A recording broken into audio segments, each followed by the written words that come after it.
Bienvenue sur la chaîne Airsoft 3D. Vous avez besoin d'une pièce spécifique pour votre réplique ou votre tenue, mais vous ne trouvez rien sur Thingiverse. Ça tombe bien, aujourd'hui on apprend les bases de la modélisation 3D. Allez, c'est parti!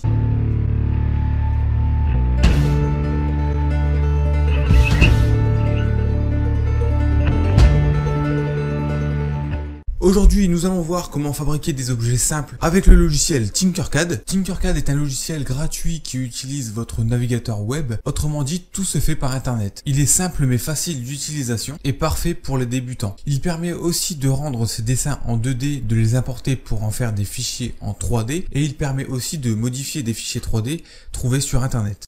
Mais dans un premier temps, je vous conseille de vous procurer un pied à coulisses qui vous permettra de faire des mesures très précises. On se retrouve sur Tinkercad. La première chose à faire va être de vous créer un compte. Pour cela, cliquez sur adhérer et ensuite suivez les étapes une à une pour créer votre compte. Une fois votre compte créé, vous allez vous retrouver sur cette page où vous pourrez voir toutes vos créations. Si c'est votre première connexion, vous allez devoir effectuer un petit tutoriel en anglais qui vont vous apprendre les manipulations de base. Pour créer un nouvel objet, cliquez tout simplement sur créer un nouveau design.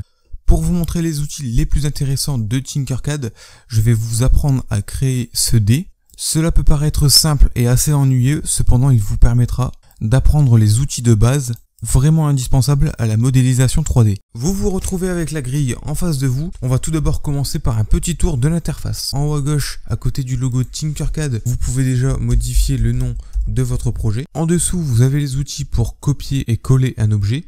Pour dupliquer un objet, le supprimer, faire un retour avant et un retour arrière. Ensuite, vous avez ce cube. Ce cube permet, en cliquant dessus et en le déplaçant à droite à gauche, de modifier la vue. Vous pouvez également vous déplacer en cliquant sur les faces et les flèches autour du cube. En dessous, vous avez une maison, ça va vous faire revenir à la vue initiale du début. En dessous, le plus et le moins sert à zoomer et dézoomer sur votre objet. Et enfin, vous avez le bouton le plus important qui va vous permettre de switcher entre la vue orthographique et la vue perspective. Ensuite, en bas à droite, vous pouvez cliquer sur Edit Grid. Ça va vous permettre de modifier la taille de la grille. Pour moi, je choisis toujours la taille 300 par 300 mm car c'est la taille du plateau de ma AlphaWiz U30. Vous cliquez sur Update Grid et la taille de votre grille a été modifiée. Juste en dessous de Edit Grid, vous pouvez voir Snap Grid. C'est tout simplement pour pouvoir déplacer les objets soit de 1 mm par 1 mm, soit de 0,5 par 0,5, etc. Vous pouvez également l'éteindre complètement pour déplacer les objets sur la distance que vous voulez. Ici sur la droite, vous allez avoir tous les objets dont vous aurez besoin pour travailler. Vous pouvez également cliquer sur Basic Shape. Vous allez avoir une liste déroulante qui vous permettra de naviguer vers d'autres formes prédéfinies. Par exemple, Text and Number. Vous allez avoir tous les chiffres et les lettres dont vous aurez besoin. Je vous laisse regarder ça. Nous, on n'en aura pas besoin aujourd'hui. Vous avez ici ensuite deux outils, dont notamment Ruler, qui est la règle qui va vous permettre de mesurer vos objets, et enfin Workplane qui va vous permettre de créer de nouvelles grilles sur des faces d'objets. Et enfin au-dessus, vous avez les outils Import qui va vous permettre d'importer soit des images pour les convertir en 3D ou soit des fichiers 3D pour les modifier, et Send To qui va vous permettre d'envoyer directement votre objet sur par exemple Thingiverse. À gauche de ces outils, vous avez un outil pour assembler ou désassembler un objet. Vous avez également un outil pour aligner des objets. Avant de créer votre objet, il va falloir que vous sachiez vous déplacer dans l'espace. C'est à peu près la même chose que dans le logiciel Cura que j'ai présenté dans ma dernière vidéo. Lien dans la description si tu ne l'as pas vu. Vous pouvez zoomer et dézoomer grâce à la molette de la souris. Avec le clic droit de la souris, vous allez pouvoir déplacer la vue de droite à gauche. Et enfin, avec le clic gauche de la souris, vous allez pouvoir faire une sélection. Maintenant, pour importer un premier objet sur la grille, vous allez choisir une forme, donc par exemple le cube qui se trouve ici. Vous cliquez dessus et vous le glissez sur la grille. Si vous avez activé l'outil règle, vous allez avoir tout de suite les mesures de votre objet, soit la profondeur, la hauteur ainsi que la largeur. Vous pouvez modifier la taille de votre objet soit en cliquant sur une valeur et en entrant la valeur que vous voulez, soit en cliquant sur l'un des points autour de l'objet pour le modifier en largeur, en hauteur et en profondeur. Vous pouvez aussi l'agrandir proportionnellement en cliquant sur l'un des points blancs et en appuyant sur la touche Shift en même temps sur votre clavier et en glissant votre souris vers le bas. Une fois votre objet sélectionné, vous avez une fenêtre sur la droite qui apparaît, qui va vous permettre soit de changer la couleur de votre objet, soit de passer d'un solide à un trou, et vous pouvez également modifier sa forme via les paramètres ci-dessous. Je ne vais pas tout présenter un par un, alors je vous laisse découvrir par vous-même. Pour commencer, on va essayer de faire un objet simple qui va vous permettre de connaître certains outils. On va tout d'abord importer le cube sur la grille. Notre cube, on veut qu'il fasse 100 mm par 100 mm, c'est-à-dire 10 cm par 10 cm, sur une hauteur de 10 mm. Je vous conseille de passer toujours en vue perspective,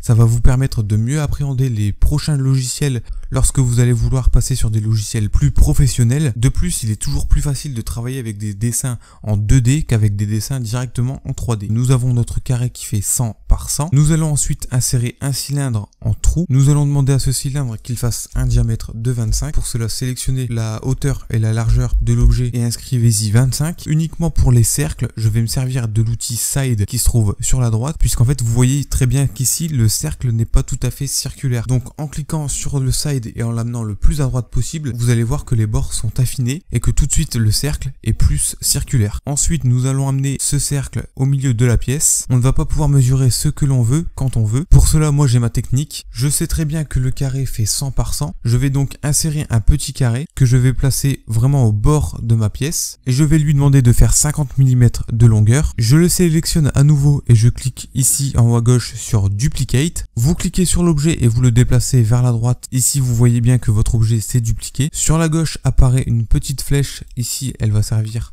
à tourner votre objet sur place. Pareil que pour les autres mesures, vous pouvez cliquer dans le cadre ici et inscrire la valeur que vous désirez. Ensuite, ce rectangle que je viens de créer, je vais également le placer au bord du carré. Je vais étirer mes deux pièces complètement. Ce qui va m'intéresser, c'est l'intersection des deux droites qui va former le centre de mon carré. Le centre de mon cercle est signalé par le carré noir au centre. Je vais donc le déplacer et zoomer jusqu'à ce que le cercle se trouve bien au centre de mon carré. Si je n'arrive pas tout à fait ici à le mettre au centre, c'est parce que j'ai choisi 1 mm, c'est-à-dire que mes pièces vont se déplacer de 1 mm en 1 mm. Je vais donc cliquer sur 0.5 mm pour essayer de mettre le centre de mon cercle tout à fait au milieu de mon carré. On voit bien ici qu'il est tout à fait au milieu. Je vais ensuite dézoomer, supprimer ensuite mes deux pièces qui ne m'ont servi que de mesure. Sur le cube en haut à gauche, je vais cliquer sur la flèche pour aller sur Front. Je sélectionne mon cylindre, je vais le descendre vers le bas en cliquant sur la flèche située au-dessus de lui. Je clique dessus et je glisse vers le bas. Ensuite, nous allons sélectionner les deux pièces en restant appuyé sur la souris. Puis une fois que les deux pièces sont dans ma sélection, je relâche le clic de la souris et en haut à droite, je vais cliquer ici sur Groupe et on voit tout de suite qu'il y a un trou au centre de mon carré. Maintenant, je désire faire un trou de diamètre plus petit sur le coin ici à droite du carré, mais je veux que ce trou soit également centré. Pour cela, je vais utiliser la même technique. Je vais donc prendre ici une forme qui me servira uniquement de mesure. Je répète l'opération comme tout à l'heure. Nous avons donc logiquement ici le quart de mon carré. Pour mesurer votre pièce, vous pouvez à nouveau prendre une autre forme. Vous lui demandez de faire 50 mm. Si elle touche le bord de la forme, vous avez donc bien les bonnes mesures. Exactement avec la même technique des deux droites pour avoir le centre de mon carré, je vais répéter la même technique dans le carré de 50 par 50. Nous avons effectué la même technique que tout à l'heure. Nous avons donc logiquement ici le centre de mon carré de 50 par 50. Je vais donc prendre à nouveau mon cylindre, l'importer sur la grille, cliquer sur Side et emmener le Side entièrement vers la droite pour lisser ma forme. Moi, je veux un trou de diamètre inférieur de moitié, donc on marque 12,5 mm. N'oubliez pas, en bas à droite, je vais donc aller chercher la valeur de moitié pour avoir une meilleure précision. J'ai réussi à mettre le centre de mon cercle à l'intersection des deux droites. On revient sur l'une des faces de côté de notre objet. On resélectionne notre cylindre. On le fait descendre pour qu'il transperce l'objet.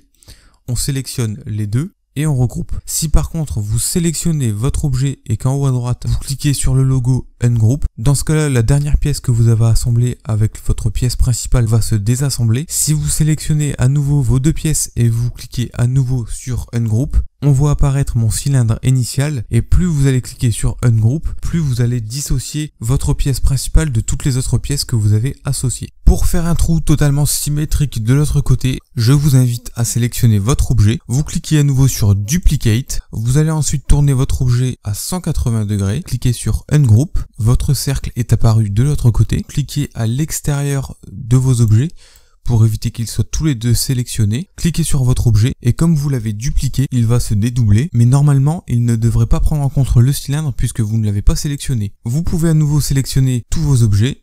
Cliquez sur Groupe et vous venez de créer un cercle totalement symétrique par rapport à l'autre. Sélectionnez à nouveau votre objet, cliquez sur Duplicate, tournez votre objet à 90 degrés, cliquez à nouveau sur Ungroup deux fois, sélectionnez votre carré et glissez-le vers l'extérieur. Sélectionnez tous vos objets et cliquez à nouveau sur Groupe. Sélectionnez votre objet, dupliquez-le à nouveau, sélectionnez la deuxième forme, cliquez sur Ungroup. Vous devriez voir les deux dernières formes que vous avez créées. Sélectionnez chacune d'elles en cliquant sur la touche Shift et en sélectionnant vos objets, puis appuyez sur Supprimer. Je vous invite à faire les autres faces de la même manière.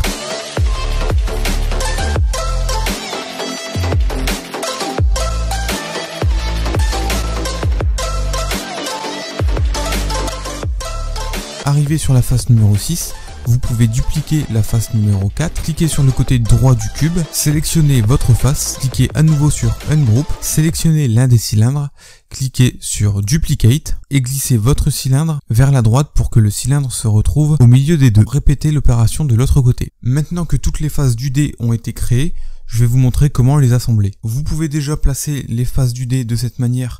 On va se mettre sur la vue de côté, sélectionnez votre première face, nous allons la monter légèrement et la placer au-dessus de la face numéro 4. Vous pouvez cliquer sur cette valeur et indiquer 0, ce qui va mettre la face contre le plateau. Nous sélectionnons notre face et nous l'alignons avec l'autre. Nous pouvons monter notre face. Nous n'avons plus qu'à plier en quelque sorte toutes les autres faces.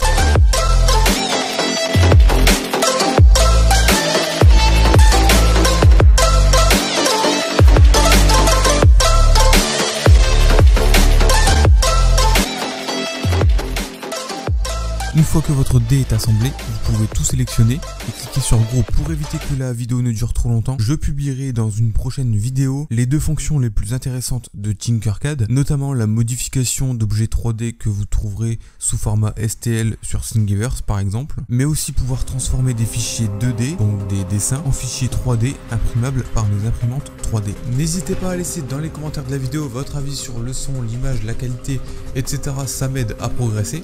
Maintenant que vous savez utiliser Tinkercad, le Slicer Cura, Thingiverse et que vous savez régler votre imprimante, qu'est-ce que vous attendez? À vous de jouer!